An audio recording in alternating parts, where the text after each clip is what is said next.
l'avion. Une sensation plutôt angoissante, n'est-ce pas? Alors imagine prendre l'avion et ne jamais atterrir.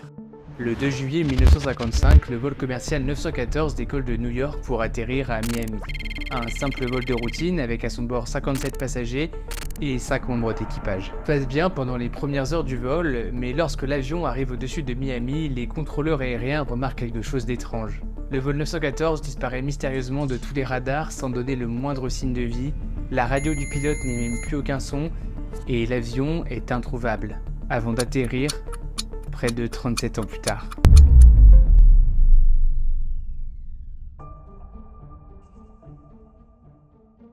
Nous sommes le 2 juillet 1955 dans l'état de Miami et un avion s'apprête à décoller, le vol 914 de la compagnie Pan America.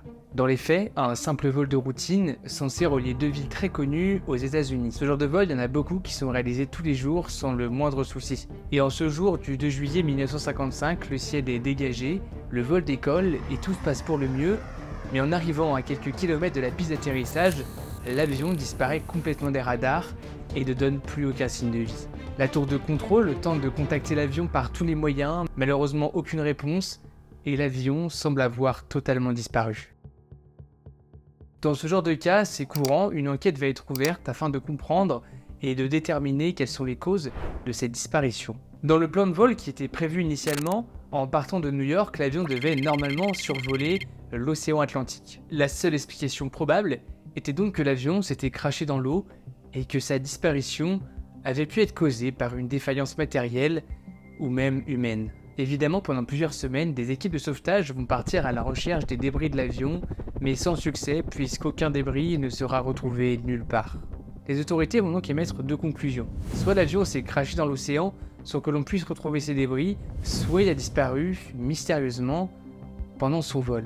L'enquête officielle va donc conclure que le vol Pan America 914 s'était tout simplement crashé dans l'océan et que la vie de tous les passagers était malheureusement perdue.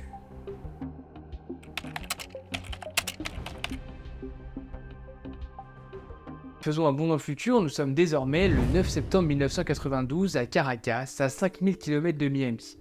Un jeune contrôleur d'avion, Juan de la Corte, commence sa journée comme d'habitude. Quand soudain, en contrôlant son radar, il tombe sur un point plutôt étrange. Un avion, qui n'est identifié par aucun aéroport, apparaît soudainement sur son radar.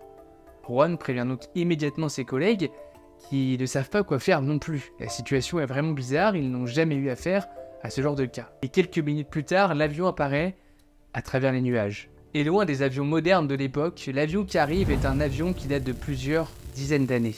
Juan prend donc sa radio et contacte l'avion. Le pilote de l'avion, mystérieux, lui demande en anglais « Où sommes-nous » Et évidemment, Juan lui répond « Vous arrivez à l'aéroport de Caracas ». Et la réponse du pilote, aussi énigmatique soit-elle, fut « Nous sommes le vol 914 Pan America de New York à Miami, avec une équipe de 57 passagers et 5 membres d'équipage. » Juan de la Corte ne sait pas comment réagir et trouve cet événement vraiment très étrange. Mais l'avion va alors atterrir. Le pilote de cet étrange avion va alors sortir cette phrase très étonnante. Nous devons atterrir à l'aéroport de Miami à 9h55 le 2 juillet 1955. Le contrôleur aérien ne veut pas s'attarder plus longtemps sur la situation et va décider de mettre tous ces événements de côté afin de se concentrer sur les passagers du vol et de faire en sorte qu'ils puissent atterrir en toute sécurité. L'avion va donc atterrir sans le moindre souci et le personnel qui est au sol va faire son travail comme si c'était un avion tout à fait classique. Mais Juan de la Corte, le contrôleur aérien, va poser une question que tout le monde avait envie de poser au pilote. Savez-vous que nous sommes le 21 mai 1992 ? Pendant les quelques secondes qui vont suivre, un blanc va s'installer et il va être brisé par la voix du pilote qui va répondre « De quoi parlez-vous » La situation commence vraiment à devenir de plus en plus bizarre et étrange et le contrôleur va décider de poster des hommes de la sécurité tout autour de l'avion pour éviter que la situation ne se dégrade. Mais malheureusement, le pilote va prendre peur et ni une ni deux va repartir plein gaz pour s'envoler. Malgré l'intervention de Juan qui va essayer de l'en empêcher et les forces de sécurité qui sont postées tout autour, l'avion va repartir et disparaître des radars quelques secondes plus tard, sans laisser la moindre trace de son passage, mis à part les seuls souvenirs que les personnes qui en ont étaient présentes. Et personne ne verra jamais l'avion qui, après 37 ans de vol, va totalement disparaître. Bon, toute cette histoire, elle semble vraiment étrange et j'ai dû creuser un petit peu pour comprendre si elle pouvait être vraie ou non.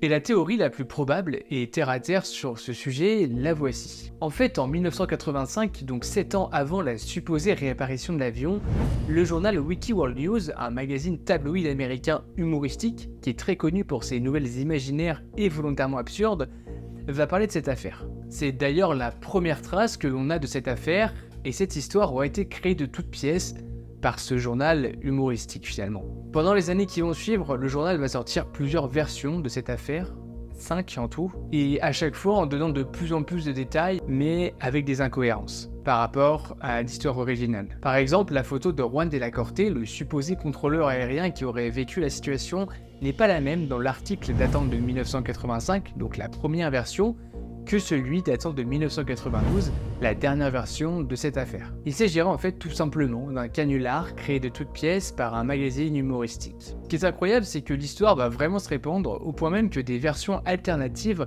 vont être racontées. Par exemple, certaines histoires racontent que les passagers ont été retrouvés sains et saufs, qu'ils n'avaient pas vieilli, d'autres racontent même que des médecins les auraient examinés et qu'ils étaient en parfaite santé, malgré les 37 ans passés à voler.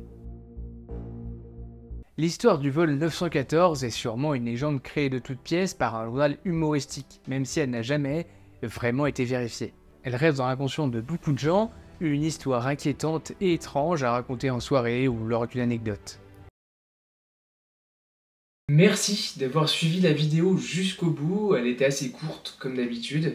J'ai pas mal d'autres sujets dans ce style que j'aimerais traiter. N'hésitez pas à me dire en commentaire si ça vous intéresserait, si vous avez aimé le sujet. Bien sûr, si vous avez aimé, n'hésitez pas à vous abonner, à laisser un petit like pour le référencement, ça fait toujours plaisir, ça soutient le travail. Je voulais profiter de ce petit moment aussi pour vous dire que j'avais créé mes différents réseaux sociaux.